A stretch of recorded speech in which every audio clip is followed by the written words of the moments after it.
हमारी दुनिया में सिर्फ इंसान ही नहीं, जानवरों की भी खास जगह है। हम इन जानवरों के बारे में बहुत कुछ जानते हैं, लेकिन उन्हीं जानवरों की कुछ खास बातें ऐसी भी है जो हमें तो लगता है कि हम बचपन से ही अच्छी तरह से जानते हैं, लेकिन वो सच नहीं है।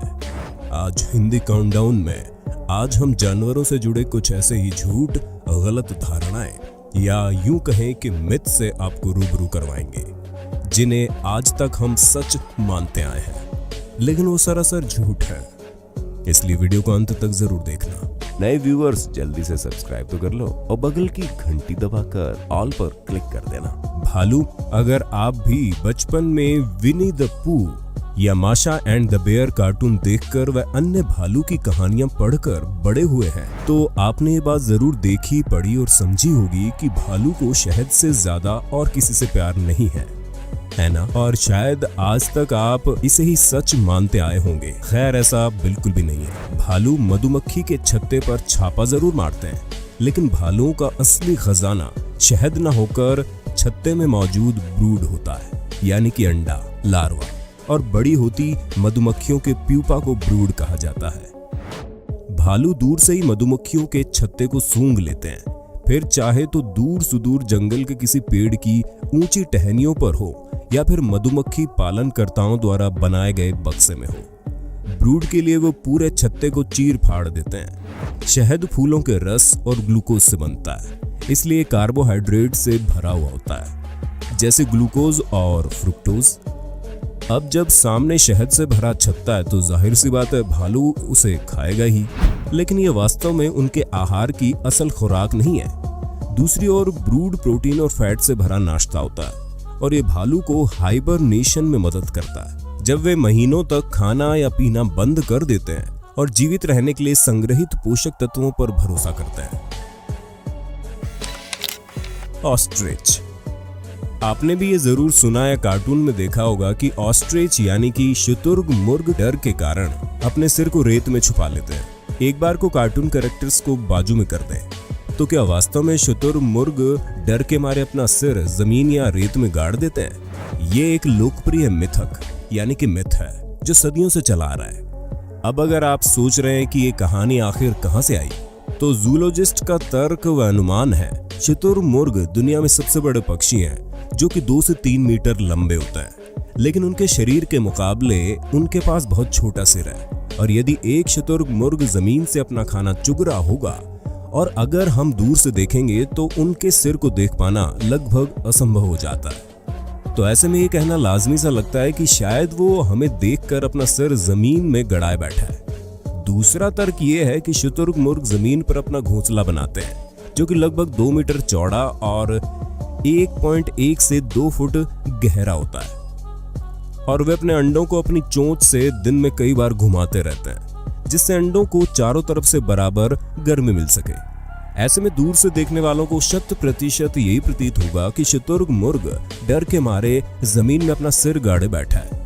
तीसरे तर्क से मैं भी सहमत हूं कि अगर शुतुरमुर्ग जमीन के अंदर अपना सिर गाड़ देगा तो वो सांस कहां से लेगा? तो कुल मिलाकर शुतुरमुर्ग जमीन या रेत में डर के मारे अपना सिर नहीं छुपाते हैं, बल्कि अपने अंडों की देखभाल करने के लिए दिन में कई बार अपने घोंसलों में सिर गाड़े बैठे होते हैं। इसलिए ये बात ऑस्ट्रिच की शारीरिक डील डॉल के मुताबिक मेल नहीं खाती। जिसके पास इतना विशालकाय शरीर हो, जो 65 किलोमीटर प्रति घंटे तक की रफ्तार से सरपट दौड़ सकता हो, वो भला क्यों डर कर अपना सिर छुपाएगा? इसकी 2 लंबी और जानदार टांगें एक दुलत्ती में इंसानों को चित कर सकती है। इसलिए अब से किसी के चरित्र पर शुतुरमुर्गी होने का ठप्पा लगाने के पूर्व जरा ठीक से सोच विचार कर लेना। पॉर्क्यूपाइन यानी कि साही। साही एक ऐसा जानवर है जो अंटार्कटिका छोड़कर हर एक कॉन्टिनेंट में पाया जाता है। शायद आपको भी किसी ने बताया हुआ कि अगर आप साही को डराएंगे तो वो अपने सुई जैसे नुकीले बालों हवा में बौछार कर आप पर हमला कर देगा, या फिर कार्टून में आपने उन्हें ऐसा करते देखा होगा। लेकिन सुनने में कितना कूल मालूम पड़ता है, असल में ये बिल्कुल भी सच नहीं है। पॉर्क्यूपाइन का कांटा बोलो या क्विल्स बेसिकली उसके मॉडिफाइड बाल होते हैं, जो आम बालों की तरह उसके शरीर पर रहते हैं। ये बहुत शार्प और हार्ड होते हैं क्योंकि ये केराटिन नामक प्रोटीन से बने होते हैं। जो इनका शरीर बनाता है। इनकी आंखें कमजोर होती है पर सूंघने की शक्ति बेहद कमाल की होती है। जब कभी शाही डर जाता है या उसे खतरा महसूस होता है तो उसके ये सुई जैसे नुकीले बाल ठीक उसी तरह से खड़े हो जाते हैं जैसे हमारे शरीर में रोंगटे खड़े होने पर बाल खड़े हो जाते हैं। टेक्निकली शाही के बालों की जड़ों में मांसपेशियां इसके सीधे खड़े होने का कारण बनती है और फिर जैसे ही कोई शाही के नजदीक आने की कोशिश करता है ये अपने बड़े क्यूल्स का मुंह उसकी ओर कर देता है जो शिकारी के शरीर में चुभ जाता है। यानी कि शाही अपने शिकार पर हमला करने के लिए अपने क्यूल्स की दूर से बौछार कर देता है। ये बात सरासर झूठ है। असल में क्यूल्स जब तक किसी चीज के संपर्क में नहीं आएगा तब तक वो पोर्क्यूपाइन की त्वचा से अलग नहीं होगा। स्नेक। सांपों के बारे में लोगों के बीच बहुत से मिथक फैले हुए हैं, जैसे कि उनके पास नागमणि का होना या सपेरे की बीन पर नाचना, अपने साथी की मौत का बदला लेना या फिर दूध पीना। बीन पर नाचने पर कुछ समझदार ये जवाब देते हैं कि सांप के कान नहीं होते। सांप बहरे होते हैं जो केवल बीन की मूवमेंट पर रिएक्ट करते हैं। हाँ, कुछ हद तक ये बात भी सही है, लेकिन ऐसा नहीं है कि सांप के कान नहीं होते। हाँ, उनके सुनने की क्षमता सीमित होती है। कारण ये कि उनके बाहरी कान नहीं होते, ना ही मध्य कान होते हैं। बस एक छोटी सी हड्डी होती है जो उनके जबड़े की हड्डी को भीतरी कान की नली से जोड़ती है। सांप ध्वनि को अपनी त्वचा से ग्रहण करता है और वो जबड़े की हड्डी से होती हुई भीतरी नली तक पहुंचती है। इस तरह वो सुन पाता है। हम 20 से लेकर 20,000 हर्ट्ज तक की ध्वनि सुन सकते हैं, जबकि सांप केवल 200 से लेकर 300 हर्ट्ज की ध्वनि सुन सकते हैं। सपेरा जब बीन बजाता है तो उसे इधर उधर हिलाता है, जिसे देखकर सांप भी अपना फन उठाकर उसी दिशा में लहराता है और लोग समझते हैं कि सांप नाच रहा है। दूध पिलाने वाली बात पर मुझे मालूम है कई लोग मुझसे बहस कर सकते हैं, लेकिन हम आपको बता दें कि सपेरों को जब भी सांप को दूध पिलाना होता है तो वो उन्हें भूखे प्यासे रखते हैं। लेकिन दूध पीने के कारण सांपों को निमोनिया हो जाता है और कभी कभी उनकी मौत भी हो जाती है। एक बात और बता दें आपको, अगर आप सोचते हैं कि सांप अंडे देते हैं तो ऐसा नहीं है। दरअसल धरती पर पाए जाने वाले सांपों में से 70% सांप अंडे देते हैं, पर बाकी की 30% प्रजातियां इंसानों की तरह सीधे बच्चे पैदा करते हैं। इसके अलावा अधिकांश लोग, खासकर जो कैंपिंग के शौकीन होते हैं, उनका भी ये मानना है कि अगर सांप को भगाना है तो नमक का इस्तेमाल करना चाहिए। इसलिए जंगल वगैरह में अपने टेंट आदि के बाहर वो गोलाई में नमक डाल देते हैं ताकि सांप अंदर ना आ सके। लेकिन क्या ये काम करता है? इस वीडियो में देखिए कैसे बच्चे को इसकी जानकारी देने के लिए आदमी नमक का घेरा बनाकर उसमें सांप को डाल देता है, लेकिन सांप बिना हिचकिचाहट के नमक के सर्कल को पार कर जाता है। यानी सांप के स्केल्स पर इसका जरा भी प्रभाव नहीं पड़ता। बैट्स। अंग्रेजी में कहावत है as blind as a bat, यानी चमगादड़ की तरह अंधा, और अधिकतर लोग ऐसा ही मानते आए हैं। लेकिन चमगादड़ अंधे नहीं होते, बल्कि उनकी आंखें होती है और वो देख सकते हैं। कुछ चमगादड़ विशेष रूप से बड़ी प्रजाति वाले मेगाबैट जो फल आदि खाते हैं, वो तो इंसानों से भी बेहतर देख सकते हैं।